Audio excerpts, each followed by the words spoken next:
بسم الله الرحمن الرحيم الحمد لله والصلاة والسلام على رسول الله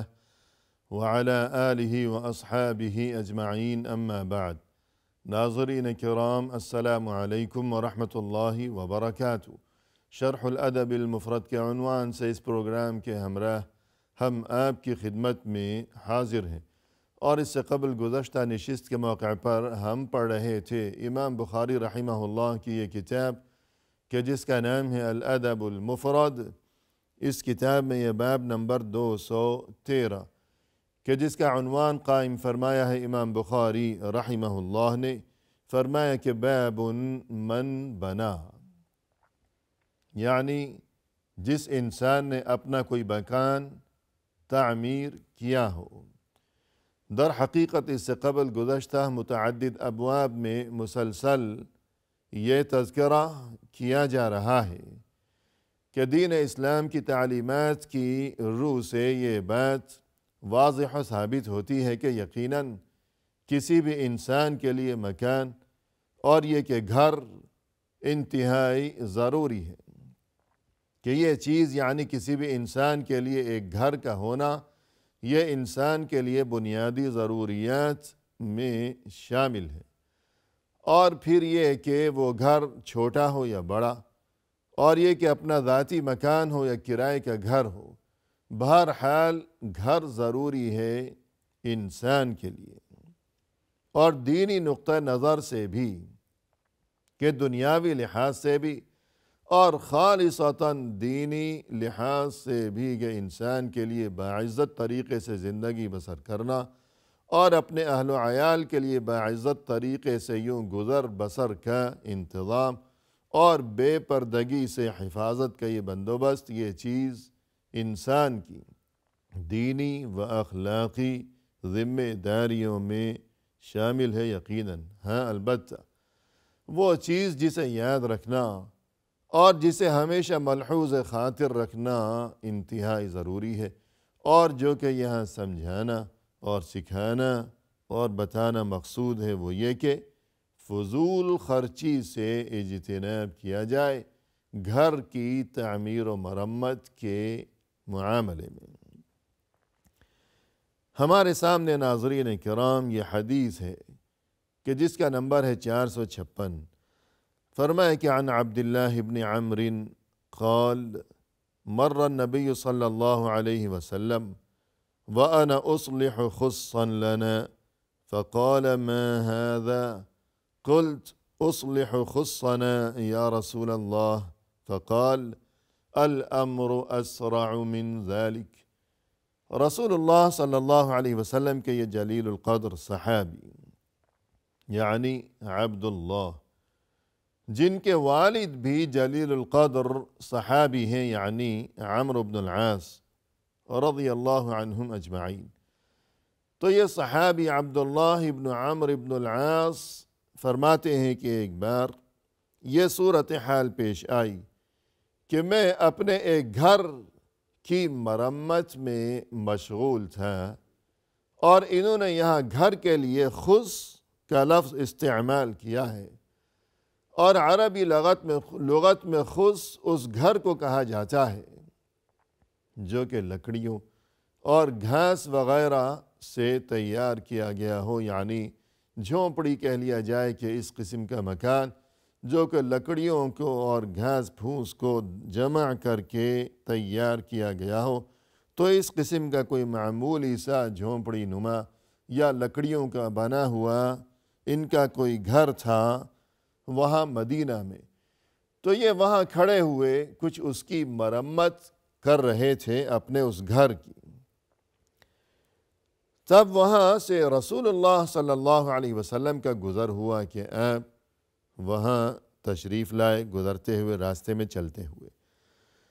اور مجھے اس کام میں مشغول دیکھ کر آپ صلی اللہ علیہ وسلم نے مجھ سے دریافت فرمایا کہ ما ھذا، کہ اے عبداللہ یہ آپ کیا کام کاج کر رہے ہیں، یہ کیا ہو گیا، کیا معاملہ ہے، کیا کر رہے ہیں آپ؟ قلت، میں نے یوں عرض کیا کہ اصلح خصنا یا رسول اللہ، کہ اے اللہ کے رسول یہ میرا جو گھر ہے یہ معمولی سا لکڑیوں کا گھاس پھوس کا یہ کچھ ٹوٹ پھوٹ گیا ہے، خراب ہو گیا ہے، تو میں اس کی مرمت کی کوشش کر رہا ہوں۔ میری یہ بات سننے کے بعد رسول اللہ صلی اللہ علیہ وسلم نے یوں ارشاد فرمایا کہ فقال، یوں فرمایا کہ الامر اسرع من ذلک، دیکھو عبداللہ، بات یہ ہے کہ معاملہ تو اس سے زیادہ تیز رفتار ہے، معاملہ زیادہ تیز رفتار ہے۔ یعنی تم یہاں کھڑے ہوئے اپنے اس گھر کی مرمت میں مشغول ہو، لیکن معاملہ کیا خبر کہ اس سے جلدی واقع ہو جائے، رونما ہو جائے، کہ اس سے پہلے ہی تمہارا یہ کام کہ جس میں تم مشغول ہو اپنے گھر کی مرمت کا، یہ کام شاید یہ مکمل ہونے سے پہلے معاملہ آ پہنچے۔ کون سا معاملہ اور کیسا معاملہ؟ جو کہ زیادہ تیز رفتار ہے۔ تو ہمیں یہ بات معلوم ہونی چاہیے کہ معاملے سے مراد رسول اللہ صلی اللہ علیہ وسلم اس جانب متوجہ فرمانا چاہتے ہیں کہ انسان اگر کسی کام کاج میں مشغول ہے تو موت کی تو کوئی خبر نہیں، نہ جانے کس وقت انسان کے لیے موت کا وقت آ پہنچے، اور یہ کہ اللہ کی طرف سے اپنے ہر بندے کے لیے یہ بہت ہی بڑا فضل و کرم ہے کہ اللہ نے اپنے کسی بندے کو موت کے وقت سے آگاہ نہیں کیا، ورنہ تو انسان اس سے بہت پہلے ہی، سالوں پہلے ہی، جیتے جی ہی شاید مر چکا ہوتا، کہ بیٹھ کر گنتا رہتا، حساب لگاتا، ہر وقت دنیا کے کام کاج کو وہ چھوڑ دیتا اور اسی گنتی میں ہی وہ لگا رہتا ہمیشہ، ہر سانس کے ساتھ، کہ کتنے دن باقی رہ گئے، کتنے منٹ باقی رہ گئے۔ تو یوں اللہ کی طرف سے یہ بہت بڑا فضل و کرم ہے کہ انسان کے لیے موت کے وقت کو اس سے پوشیدہ رکھا ہوا ہے۔ اب ہو سکتا ہے کہ موت شاید 100 سال کے بعد آئے، 50 سال کے بعد آئے، اور یہ بھی ممکن ہے کہ شاید اگلی سانس لینا بھی انسان کو نصیب نہ ہو سکے۔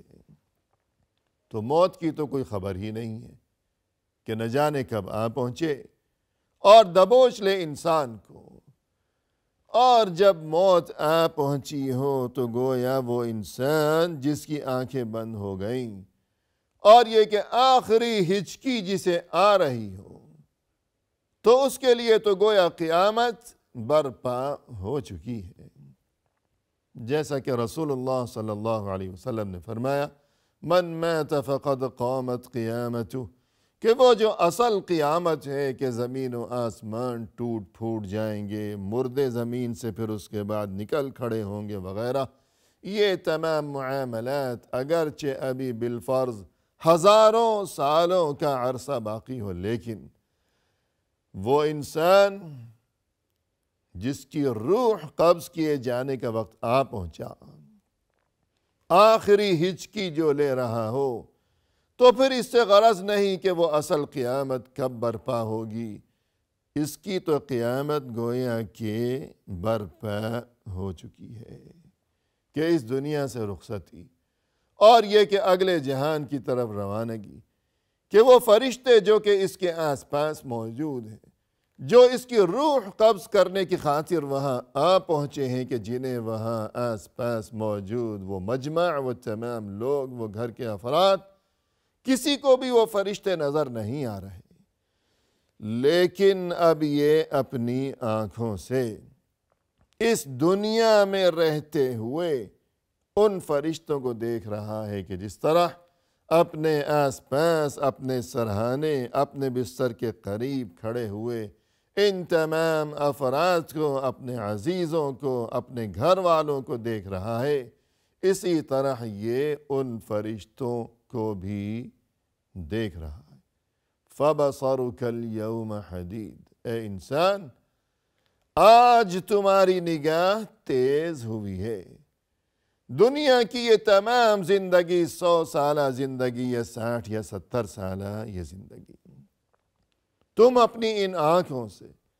سبھی کچھ دیکھا کرتے تھے، ہر قسم کے مناظر تم سمجھتے رہے کہ تمہاری یہ نگاہ درست ہے، یہ بہت تیز ہے، لیکن اصل میں آج تمہاری نگاہ درست ہوئی ہے، آج تمہاری آنکھ تیز ہوئی ہے کہ وہ مناظر، وہ فرشتے، وہ کیفیات اور وہ شکلیں جو کہ تم اس دنیا میں سالہ سال کی یہ تمہاری طویل زندگی بسر کرتے ہوئے زندگی بھر وہ شکلیں اور وہ فرشتے اور وہ مناظر جو کہ ہمیشہ ہی آج سے پہلے بھی تمہارے آس پاس ہی ہوا کرتے تھے، بلکہ ایک فرشتہ ہمیشہ دائیں کندھے پر اور ایک فرشتہ ہمیشہ بائیں کندھے پر، لیکن تم انہیں نہیں دیکھ سکے۔ فَبَصَرُكَ الْيَوْمَ حَدِيدٌ، آج تمہاری آنکھ تیز ہو چکی ہے۔ تو وہ منظر جب آ چکا اور وہ موقع جب آ چکا ہو تو گویا انسان کے لیے قیامت تو برپا ہو چکی ہے۔ اب موت کا یہ مرحلہ اور فرشتوں کو دیکھنے کا یہ معاملہ، نہ جانے یہ نوبت کب آ پہنچے۔ تو رسول اللہ صلی اللہ علیہ وسلم کی طرف سے اس ارشاد کے ذریعے کہ معاملہ تو بہت زیادہ تیز رفتار ہے، تو آپ صلی اللہ علیہ وسلم اس جانب متوجہ فرمانا چاہتے ہیں کہ اگرچہ یقیناً یہ دنیاوی معاملات، یہ دنیاوی کام کاج اور یہ دنیاوی ضروریات کہ یہ اپنے لیے مکان کی تعمیر، پھر اپنے مکان کی بوقت ضرورت یہ مرمت اور یہ دیکھ بھال وغیرہ کے یہ تمام سلسلے، اس میں کوئی حرج نہیں ہے، یہ انسان کے لیے بنیادی ضروریات میں شامل ہیں یہ سب چیزیں، لیکن اصل جو معاملہ ہے اور زیادہ توجہ جس طرف ہونی چاہیے وہ معاملہ یہ ہے کہ دنیا میں جس طرح اے عبداللہ تم اپنے اس گھر کی تعمیر یا مرمت کے کام میں مشغول ہو، تو کوشش کرو، زیادہ فکر اور جستجو کرو اس بات کی کہ آخرت میں جو گھر ہوگا اور یہ کہ وہاں نہ جانے کیا معاملہ ہوگا، وہاں کامیابی ہوگی یا خدا نخواستہ ناکامی ہوگی، کہ وہاں یہ حساب و کتاب اور یہ کہ دنیا کی یہ ٹوٹ پھوٹ، یہ شکست و ریخت، یہ تمام تر تباہیاں اور یہ بربادیاں، اس کے بعد وہاں صرف 2 ہی جماعتیں ہوں گی، 2 ہی گروہ ہوں گے، تیسرا گروہ کوئی نہیں ہوگا۔ فریق فی الجنت و فریق فی السعیر، ایک گروہ، ایک فریق جنت میں جانے والا ہوگا اور دوسرا فریق جہنم میں جانے والا ہوگا۔ اب نہ جانے ہمارا شمار کس فریق میں، کس گروہ میں ہوگا، اللہ کرے کہ اس گروہ میں ہمارا شمار ہو جو کہ جنت میں جانے والا ہوگا۔ الغرض دنیا کے لیے انسان فکر کرے، لیکن زیادہ فکر ہمیشہ آخرت کے بارے میں کی جائے کہ اے عبداللہ تم یہاں کھڑے ہوئے گھر کی مرمت میں مشغول ہو، تو انسان کو چاہیے کہ یہ حدیث اور یہ ارشاد نبوی سننے کے بعد ذرا غور و فکر کیا کرے انسان، کہ انسان کی یہی صورتحال ہوا کرتی ہے کہ انسان جب اپنے لیے کسی گھر کی تعمیر کے بارے میں منصوبے بنایا کرتا ہے، سالوں وہ غور و فکر کرتا ہے، لوگوں سے مشوروں کے وہ سلسلے کہ گھر کہاں تعمیر کیا جائے، کون سا محلہ ہو، کون سا شہر ہو، کون سا علاقہ مناسب رہے گا، پھر اس کے بعد خدا کر کے کسی شہر میں، کسی محلے میں ایک زمین کا وہ قطعہ، ایک وہ ٹکڑا خریدا گیا، پھر مکان کی تعمیر، پھر نقشہ ایسا ہونا چاہیے کہ یہ انسان سالوں ورنہ کم از کم یہ کہ مہینوں روزانہ صبح و شام وہاں جاتا ہے انسان، اور یہ کہ اس کمرے میں کھڑا ہوا، کبھی اس کمرے میں، کبھی ایک کونے میں، کبھی دوسرے کونے میں، اور یہ کہ وہاں جو مزدور کام کاج میں مشغول ہیں انہیں ہدایات دیتا ہے، انہیں سمجھاتا ہے، انہیں ڈراتا ہے کہ خبردار ایسا نہ ہو جائے، ایسا نہ ہو جائے، میرے اس گھر میں تعمیر میں کوئی کمی نہ رہ جائے۔ لیکن یہ کہ مہینوں یا سالوں تک انسان جو روزانہ صبح و شام وہاں آتا رہا، ہدایات دیتا رہا، کبھی ایک کونے میں کھڑا ہوا، کبھی دوسرے کونے میں کھڑا ہوا، لیکن عین ممکن ہے یہ بات کہ اللہ جانے جب یہ مکان مکمل ہوگا تو یہ اس دنیا میں ہوگا یا اس دنیا سے جا چکا ہوگا، کہ رات دن جس مکان کی تعمیر کے لیے اس نے خود کو ہلکان کر رکھا ہے، نہ جانے یہ خود اس مکان میں رہے گا یا وہ کوئی اور لوگ ہوں گے جو کہ آ کر اس مکان میں آباد ہوں گے۔ ایسا ہوتا ہے دنیا میں کہ بناتا کوئی ہے ایک مکان، روپیہ پیسہ اس نے خرچ کیا، خود کو ہلکان کیا، لیکن رہنے والے ہیں اس میں کوئی دوسرے لوگ، تو یوں اسے اللہ جانے وہاں رہنا بھی نصیب ہو سکے گا یا کوئی اور لوگ آ کر وہاں رہائش اختیار کر لیں گے۔ الامر اسرع من ذلک، معاملہ تو اس سے زیادہ تیز رفتار ہے۔ آج تم اپنے اس گھر کی مرمت کر رہے ہو، لیکن جو معاملہ زیادہ تیز رفتار ہے اس کی فکر زیادہ کی جائے، دنیا کی بھی فکر ہو لیکن کم، کہ جس طرح فرض کیجئے کہ اگر کوئی کشتی ہے، کشتی کے نیچے پانی ہوگا تو کشتی بہہ سکے گی، چل سکے گی، اور مسافروں کو یہ کشتی اس پار منزل مقصود تک پہنچا سکے گی، یہ کشتی اپنے سواروں کو دوسرے کنارے پر پہنچانے کے قابل ہو سکے گی۔ اگر کشتی کے نیچے پانی ہوگا، بغیر پانی کے تو کشتی نہیں چل سکے گی، لیکن اگر یہی پانی کشتی کے اندر آ گیا تو پھر کشتی ڈوبے گی، سوار بھی ڈوبیں گے، سبھی موت کا شکار ہو کر رہ جائیں گے۔ تو یوں یہ دنیاوی معاملات یہ ضروری ہے انسان کے لیے، انسان ان سے منہ نہ موڑے، ضرور دنیاوی معاملات کو بحسن و خوبی انجام دے اور فکر و جستجو کیا کرے، لیکن دنیا کی محبت کو اپنے دل کے اندر کسی صورت نہ گھسنے دے، دل کے باہر باہر ہی رہنے چاہیے یہ تمام معاملات، اور دل کے اندر جو اصل جذبات ہیں اور جو اصل شوق اور اصل فکر و جستجو ہے وہ آخرت کے لیے زیادہ ہونی چاہیے۔ وآخر دعوانا ان الحمد للہ رب العالمین۔